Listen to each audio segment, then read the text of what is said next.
오늘 약국에서 제 가슴이 먼저 뛰었습니다.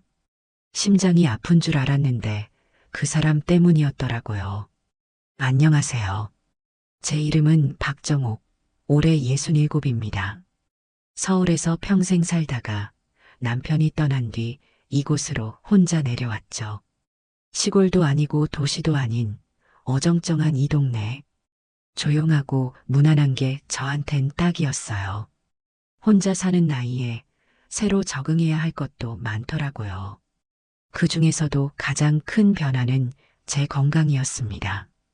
어느 날은 무릎이 욱신거리고 또 어느 날은 속이 쓰리고 병원은 귀찮고 약국을 자주 가게 되더군요.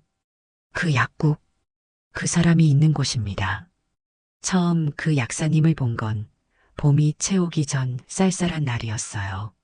마스크 너머로 보이는 얼굴에선 온기가 느껴졌죠. 차가운 손끝으로 종이를 건네면서도 말투는 참 따뜻했어요. 이건 위산 억제제입니다. 식전에 꼭 드셔야 해요. 그 사람은 제 나이를 묻지 않았어요. 증상을 듣고 눈빛으로만 상태를 확인하더군요. 그리고 아주 조심스럽게 제 손에 약봉투를 쥐어줬습니다. 그 손길이 꼭 오래된 연인처럼 조심스러웠달까요?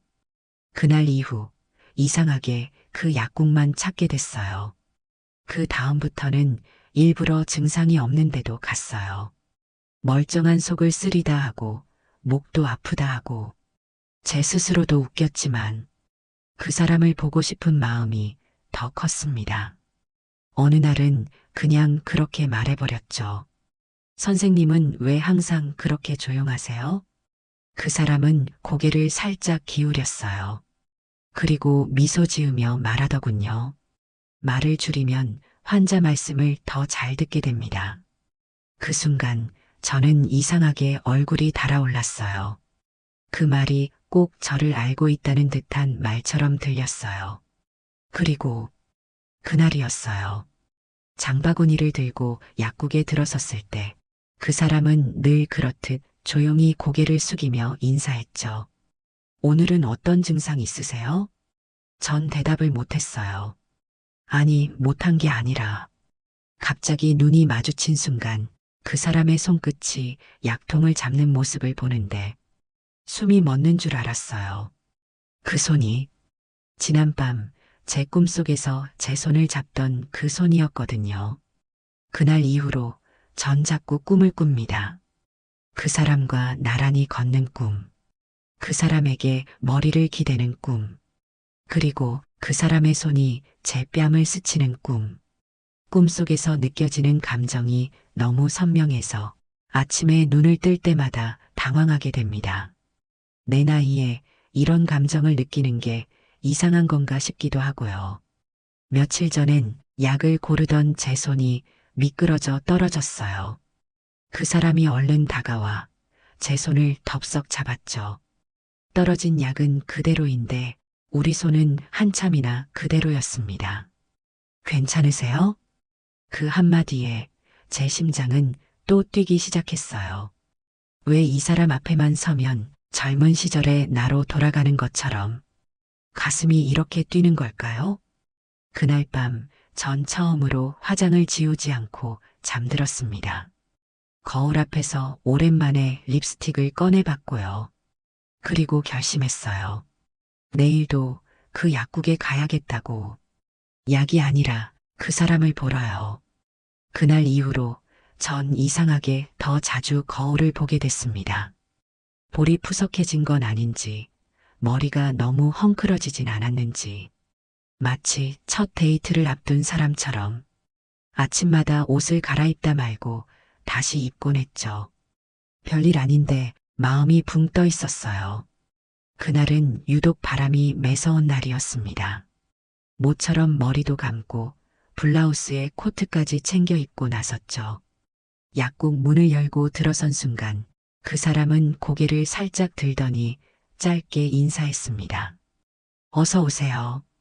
그 목소리, 늘 그렇듯 낮고 단정했지만 어쩐지 그날은 제 귀에 더 오래 남더군요. 전 얼버무리듯 속삭였습니다. 그냥 목이 좀 칼칼해서요. 거짓말이었습니다. 목은 멀쩡했고 그 사람을 보기 위해 그 한마디가 필요했을 뿐이었죠. 그는 늘 하던 대로 약을 챙기고 라벨을 붙이고 두 손으로 약봉투를 건넸습니다. 그 순간 바깥에서 불어온 바람이 유리문을 벌컥 밀어 열었어요. 그리고 제 어깨 위로 찬 기운이 훅 들어왔습니다. 그 사람은 본능적으로 저에게 다가와 제 어깨를 가볍게 감싸 안았습니다. 찬 기운이 들어왔네요. 괜찮으십니까? 그 손길이 그냥 괜찮으세요? 라는 말 이상의 감정으로 느껴졌습니다. 그저 누군가의 체온이 아니라 마음까지 닿은 듯한 아주 조심스럽고 다정한 온기. 그날 약국을 나서는 발걸음은 이상하리만치 가벼웠습니다. 손에 든 건 작은 약봉투 하나였지만 가슴 안엔 무언가 커다란 것이 들어앉은 듯했죠. 그리고 그날 밤 저는 아주 오래전 추억 속에서 한 사람을 떠올렸습니다. 대학생 때 첫사랑이었던 문학과 선배. 그 사람도 저를 그렇게 바라보곤 했어요. 말없이 오래, 마치 눈으로 내 안까지 들여다보는 듯한 시선. 다음 날 전 뜻밖에도 약국에 가지 않았습니다. 대신 근처 시장에 들러 작은 견과류 과자를 하나 샀죠. 며칠 전 그 사람 책상 위에 놓여 있던 포장을 기억했거든요. 이걸 드셔도 괜찮을까? 망설이던 마음을 담아 약국 문을 열었습니다. 그 사람은 저를 보자마자 말했습니다. 오늘은 어디가 불편하신가요? 저는 약봉투 대신 작은 과자 봉지를 내밀었습니다. 며칠 전에 이거 드시는 거 봤어요. 그냥 나눠 드시면 좋겠다 싶어서요. 그 사람은 한참을 말없이 저를 보더니 잠시 웃었습니다. 그리고 손짓으로 안쪽 테이블을 가리켰죠. 그럼 커피 한 잔 드시고 가시겠습니까? 작은 약국 안의 조그만 테이블, 그 위에 놓인 두 개의 머그잔, 그리고 그 사람의 손가락이 설탕을 휘젓는 찻숟가락을 천천히 돌리고 있었습니다. 그 소리가 어쩐지 제 심장 박동과 닮아 있었습니다. 그는 조용히 말했어요. 요즘은 환자분 중에서도 이렇게 따뜻하게 챙겨주는 분이 드뭅니다. 그 말에 전 웃지도 않고 조용히 대답했습니다. 저는 환자 아닙니다. 이젠 그냥 여기 오고 싶은 사람입니다. 그 사람은 그 말에 놀란 듯 고개를 살짝 숙이더군요. 그 표정이 고맙다는 건지 조심스럽다는 건지 그때는 잘 몰랐습니다. 그날 이후 약국 앞을 지날 때마다 그 사람을 보고 싶은 마음이 커졌습니다. 그 마음이 욕심인지 감정인지 아직 헷갈렸지만 분명한 건 전 그 사람을 선생님으로만 보지 않게 됐다는 사실이었습니다. 며칠 동안 저는 약국에 가지 않았습니다. 용기를 낸 건 좋은데 그날 커피잔을 사이에 두고 한 말이 너무 선을 넘었나 싶었거든요. 저는 환자 아닙니다. 이젠 그냥 여기 오고 싶은 사람입니다. 그 말을 한 제 입을 며칠째 붙잡고 싶었어요. 괜히 오버했나 부담스러웠을까? 후회가 꼬리를 물었습니다. 그러던 어느 날 저녁 시장 한가운데에서 마주쳤습니다. 장도 다 보고 노을이 물든 하늘을 바라보며 걷고 있었는데 그 사람이 멀리서부터 제 쪽으로 걸어오고 있었어요. 민트색 점퍼에 운동화, 약국 가운 없이 처음 보는 차림. 아무 말 없이 가까워지던 그 사람은 제 앞에 멈춰서더니 한 손에 들고 있던 비닐봉지를 살짝 흔들며 말했습니다. 오늘 소화 안 되는 거 있으십니까? 그 순간 웃음이 터질 뻔했지만 저는 조용히 고개를 끄덕였어요. 어제 먹은 게 좀 과했나 봐요. 그 말에 그 사람은 작게 웃었습니다. 그 웃음이 어쩐지 약국 안에서보다 훨씬 부드럽게 느껴졌어요. 커피 한 잔 괜찮으시겠습니까? 그 사람이 먼저 그렇게 말했습니다. 그리고 근처에 있는 작은 찻집으로 향했죠. 노란 조명 아래 우리는 따뜻한 차를 마셨습니다. 말은 많지 않았지만 그 시간은 조용히 흐르지 않았어요. 기류가 달랐습니다. 여기 조용해서 좋네요. 제가 말했죠. 예. 조용하면 사람의 표정이 더 잘 보입니다. 그는 그렇게 대답했습니다.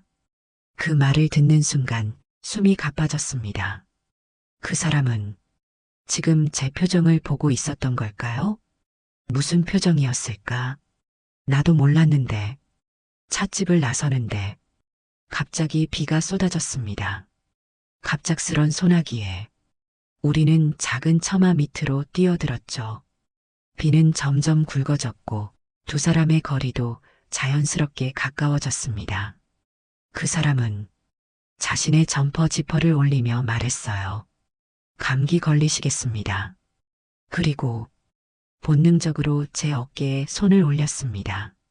말없이, 우산도 없이 빗소리 속에 멈춰 선 둘 사이엔 단지 숨소리만 오갔습니다. 그 거리, 고개를 살짝만 돌리면 입술이 닿을 거리였습니다. 하지만 우리는 움직이지 않았습니다. 그냥 그대로 잠시 오래 머물렀습니다. 그날 밤 저는 침대에 누워 젖은 머리칼을 말리지도 않고 가만히 누워 있었습니다. 그 사람의 손, 그 사람의 숨, 그리고 그 거리, 처음이었습니다. 누군가를 그렇게 가까이 두고도 두렵지 않았던 건, 아니, 그보다 바라게 되었던 건 며칠이 지났습니다. 그날 비 맞은 밤 이후로 그 사람은 매일 같은 시간에 약국 문 앞을 바라봤다고 하더군요. 저는 매일 같은 시간에 그 약국 앞을 맴돌았고요. 서로가 서로를 기다렸습니다. 단 한마디도 안 했지만 서로가 서로를 안다는 감정만으로도 충분했던 시간들이었죠. 그날은 따뜻한 바람이 부는 초여름 날이었습니다. 햇살이 유독 눈부셨고 그 사람도 평소보다 더 밝아 보였습니다. 오늘은 약 필요 없으십니까? 그가 조용히 웃으며 물었고 저는 작게 대답했습니다. 약은 필요 없지만 당신이 보고 싶어서 왔어요. 그는 놀란 눈으로 절 바라보다 천천히 고개를 끄덕였습니다. 그리고 말없이 약국 문을 잠갔습니다. 조용한 약국 안 불은 켜져 있었지만 햇살이 너무 좋아 형광등은 무의미했어요. 그는 차를 한 잔 준비하더니 저에게 앉으라고 말했습니다. 말이 많지 않았어요. 하지만 그 침묵은 어색하지도 무겁지도 않았습니다. 그건 오히려 안도였어요. 저는 조용히 물었습니다. 선생님은 제 마음을 알고 계셨나요? 그는 고개를 끄덕였습니다. 그리고 조용히 대답했습니다. 처음부터 알고 있었습니다. 다만 그걸 받아도 될까 고민했습니다. 그 순간 제 심장은 오래 참아온 무언가에 벌컥 터지는 듯 뛰기 시작했죠. 그의 손이 약봉투 대신 제 손을 잡았습니다. 이번에는 떨리지도 망설이지도 않았어요. 그 손은 제 무릎 위로 아주 천천히 내려왔고 그곳에 오래 머물렀습니다. 저는 숨을 들이마셨습니다. 하지만 내뱉지 못했어요. 그 사람의 숨소리가 너무 가까이 있었거든요. 그의 손이 내 손등을 쓰다듬고 이윽고 내 손가락 사이를 스쳤을 때 전 눈을 감았습니다. 그 순간 젊은 시절이 떠올랐습니다.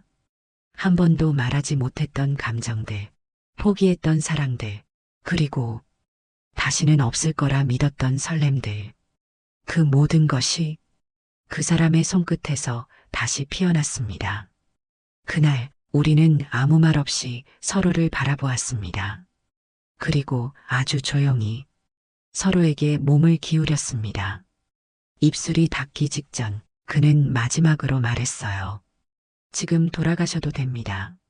하지만 저는 고개를 저었습니다. 돌아가고 싶지 않아요. 그 밤 약국 안의 조명은 꺼지지 않았고 햇살이 머물던 자리는 두 사람의 체온으로 따뜻해졌습니다. 창밖엔 벌써 여름이 와 있었습니다. 그날 밤 이후 우리는 아무 말도 하지 않았습니다.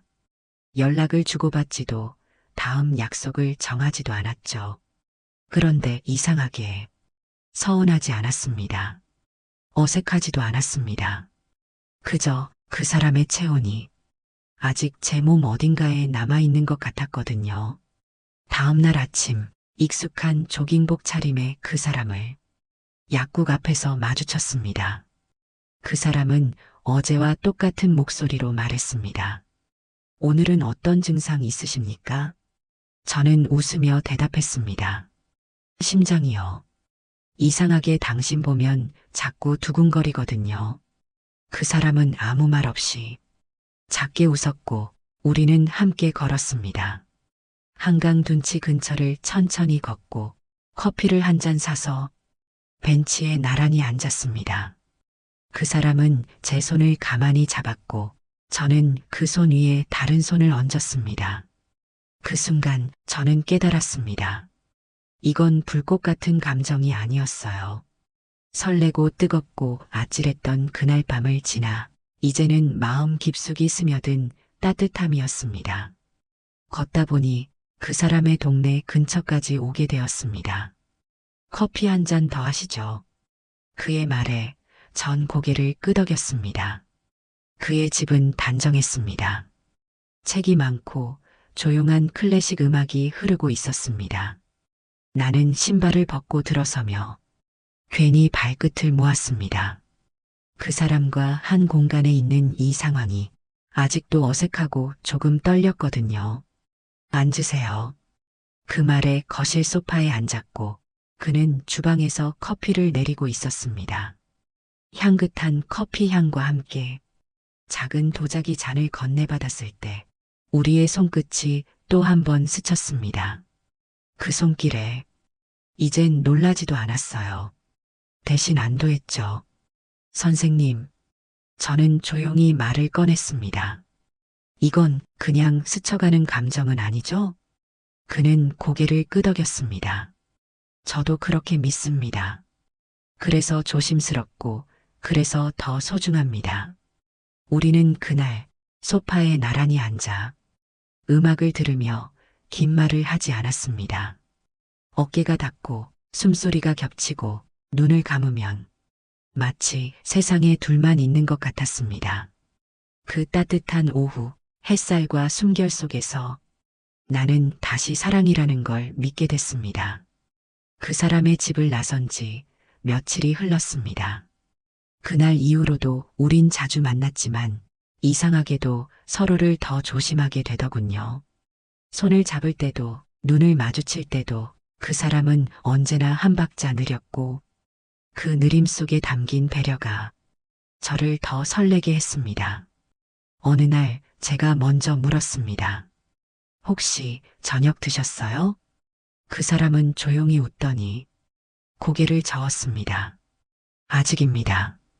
혹시 제 초대를 받아주실 수 있겠습니까? 그날 저녁 저는 그 사람의 집으로 갔습니다. 처음이 아니었지만 그날의 공기는 분명히 달랐습니다. 싱크대엔 2개의 와인잔과 치즈, 그리고 과일 몇 조각이 놓여 있었고 거실엔 조명이 하나만 켜져 있었습니다. 어둡지도 밝지도 않은 빛. 그 사람의 목소리도 그날따라 더 낮게 느껴졌죠. 정옥 씨, 오늘은 그냥 여기서 아무데도 가지 마십시오. 우린 와인을 천천히 마셨습니다. 잔을 비울 때마다 시선은 조금 더 길게 이어졌고 말은 점점 줄어들었습니다. 소파에 나란히 앉은 채 우린 아무런 말 없이 오래도록 서로를 바라보았습니다. 그 사람의 손이 제 손을 천천히 잡았고 그 손이 팔을 타고 어깨를 감싸고 마침내 제 뺨에 닿았을 때 저는 눈을 감았습니다. 그 손끝이 제 머리를 쓰다듬고 이마에 그리고 눈가에 천천히 입술이 닿았습니다. 한 번, 두 번, 그리고 입술은 조용히 제 입술 위에 머물렀습니다. 그 순간 모든 소리가 멈춘 것 같았습니다. 그의 손이 제 목선을 따라 천천히 내려왔고 가슴 위에서 멈췄습니다. 저는 숨을 들이마신 채 움직이지 않았습니다. 그 손이 내 속옷 사이로 미끄러져 들어올 땐 더는 아무 생각도 나지 않았습니다. 그 손길은 조심스러웠고 절 존중했으며 무엇보다 따뜻했습니다.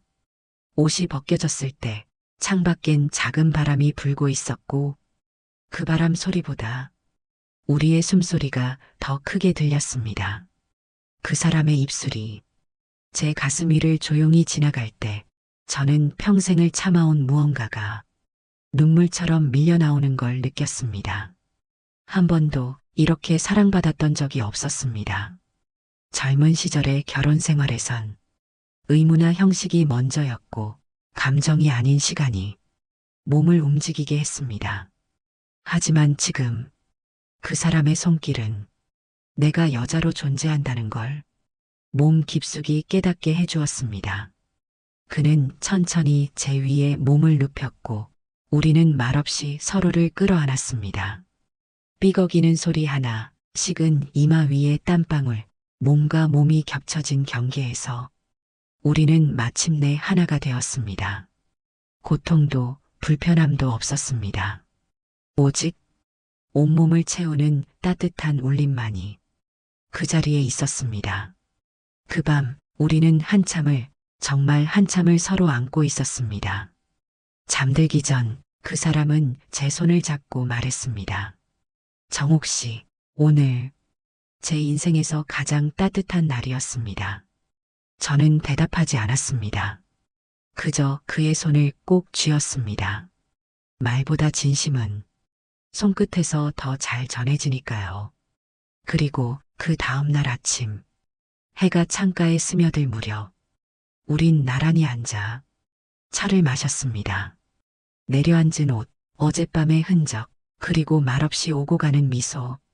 그 모든 게 연애가 아닌 삶처럼 느껴졌습니다. 마지막으로 약국 앞 벤치에 함께 앉았을 때 그가 말했습니다. 이제 저희는 서로의 약이 되었네요. 저는 웃으며 대답했습니다. 다시는 약국 문 닫지 마세요. 제가 매일 찾아올 테니까요. 젊을 땐 몰랐습니다. 사랑이란 건 뜨겁게 타올라야만 진짜라고 생각했거든요. 그런데 인생 후반에 찾아온 이 사랑은 조용했고 따뜻했고 그래서 오래도록 남았습니다. 혼자라서 외로운 게 아니라 누군가와 함께하고 싶어질 때 그 마음을 내어줄 수 있는 용기가 사랑의 시작이더군요. 여러분은 지금 누구와 함께하고 싶으신가요? 이야기가 마음에 닿으셨다면 구독과 좋아요, 그리고 따뜻한 댓글로 정옥 씨의 이야기 곁에 머물러 주세요. 여러분의 감정 하나하나가 이 채널을 더 따뜻하게 만듭니다. 다음 이야기에서 다시 인사드릴게요. 고맙습니다.